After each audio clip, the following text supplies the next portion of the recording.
முன்னாள் முதல்வர் ஓ பன்னீர்செல்வம் சென்னையில் செய்தியாளர்களை சந்தித்து வருகிறார். அந்த காட்சிகளை பார்க்கலாம். அனைவரும் ஒன்றிணைய வேண்டும் அப்படின்னு சொல்லிட்டு வளர்மதி போன்றவர்கள் சொல்றாங்க. சசிகலா, செங்கோட்டையன், ஓ பன்னீர்செல்வம் போன்றவர்கள் ஒன்றிணைய சொல்லுங்க, அதுக்கப்புறம் ஒன்றிணைவதை பத்தி பேசலான்றாங்க. நீங்க எப்ப அவங்களெல்லாம் சந்திக்க போறீங்க? உங்களுக்கு எல்லாம் நன்றாக தெரியும், புரட்சி தலைவர் எம்ஜிஆர் அவர்கள் இந்த இயக்கம் எந்த வழியில் சென்றால் நல்ல வழியாக இருக்கும் என்று கழகத்தினுடைய கொள்கை கோட்பாடுகளை கழக விதிகளை உருவாக்கி நம்மிடம் தந்திருக்கின்றார். அந்த கழக சட்ட விதிதான் இருவரும் தலைவர்களும் 50 ஆண்டு காலம் அதை நடைமுறைப்படுத்தினார்கள். கழக சட்ட விதிக்கு இன்றைக்கு ஊறு ஏற்பட்டிருக்கிறது. அவர்கள் கண்ட கனவை நனவாக்குகின்ற நிலையில் இன்றைக்கு சட்ட விதி இல்லை. ஒரு சாதாரண தொண்டன் கூட கழகத்தினுடைய பொதுச் செயலாக வரலாம் என்ற சட்ட விதி என்ற விதியும் இருந்தது. அந்த விதியை இன்றைக்கு காற்றிலே பறக்க விட்டு இருக்கிறார். அதற்கு இன்றைக்கும் நீதிமன்றத்தில் வழக்கு இருக்கிறது. அந்த வழக்கும் நடைபெற்றுக் கொண்டிருக்கிறது. சென்னை உயர்நீதிமன்றத்தில் சிவில் சூட்டில் அந்த வழக்கு 6 வழக்குகள் நடைபெற்றுக் கொண்டிருக்கிறது.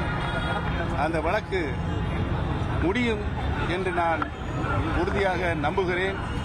அந்த அடிப்படையில் கழகம் ஒன்றிணைய வேண்டும். தலைவர்கள், நீங்கள் சொன்ன தலைவர்கள் இணையவில்லை என்று சொன்னால் தொண்டர்கள் இணைந்து இந்த இயக்கத்தை காப்பாற்றுவார்கள். செங்கோட்டையன் அவர்களை நான் தொடர்ந்து நானும் அவரை பேசிக் கொண்டிருக்கிறேன். அவரும் என்னுடன் பேசிக் கொண்டிருக்கிறார். எல்லாருமே ஒன்னா சந்திப்பதா ஒரு தகவல் இருக்கு. எல்லாரும் சசிகலா அவர்கள் நீங்க எல்லாம் சந்திக்கிற யார் சொன்னா? யாரு சொன்னாரு நீங்க சொன்னாலும் அது உண்மையா போய் நான் சொல்றேன். சந்திக்கிறதுக்கு வாய்ப்பு இருக்கிறது. பேசினதா ஒரு தகவல் இருக்கு. நான் ஏற்கனவே நேற்று திண்டுக்கல்லில் சொல்லிவிட்டு வந்துவிட்டேன். அவர் என்னிடம் பேசினார், நானும் அவரிடம் பேசினேன். சந்திப்பதாக சொல்லியிருக்கிறார்.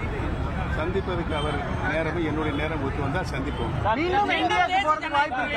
மீண்டும் என்டிஏக்குள்ள போறதுக்கு வாய்ப்பு இருக்கா? என்டிஏ அலையன்ஸ்குள்ள மீண்டும் போறதுக்கு வாய்ப்பு? நான் ஏற்கனவே சுபாஷுக்கு சொல்லிவிட்டேன், அரசியலில் எதிரும் இல்லை, நண்பர்கள் இல்லை, எதுவும் நடக்கலாம், பொறுத்திருந்து பாருங்கள். ஐயா, திருச்சியில தேர்தல் பரப்பில் தொடங்கும் போது எம்ஜிஆர் சிலையை வழங்கியது தான் தொடங்கிருக்காங்க. அதே போல தேர்தல் பரப்பிலும் போது ஜெயலலிதா அம்மா சொல்லுவாங்க, சொன்னீர்களே செய்திருக்கலாம், அந்த முழக்கத்தை தான் முன்னாடி வைக்கிறாரு. எப்படி பாக்குறீங்க? அதாவது அரசியலில் இனிமேல் வர வேண்டியவர்கள், வந்து கொண்டிருப்பவர்கள், வர வேண்டியவர்கள் அனைவரும் புரட்சித் தலைவர் எம்ஜிஆருடைய தாரக மந்திரத்தான் சொல்லியாக வேண்டும். அல்லது அம்மாவுடைய தாரக மந்திரத்தான் சொல்லியாக.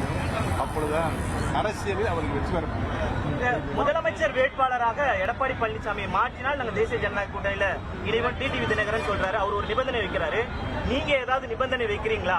பொதுச் செயலாளர் பதவி மீண்டும் வந்து பொதுச் செயலாளர் பதவி உள்பட தலைவர்களுக்கு சட்ட விதி அப்படியே உருமாறாமல் நிலைத்து நிற்க வேண்டும் என்றால் நாங்கள் நீதிமன்றத்திற்கு சென்றிருக்கிறோம்.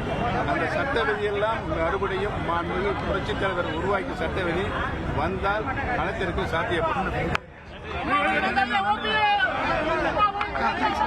உங்கள் தந்திவன் தொலைக்காட்சியில் தெனாலிராமன் தினமும் மாலை 6 மணிக்கு காணத் தவறாதீர்கள்.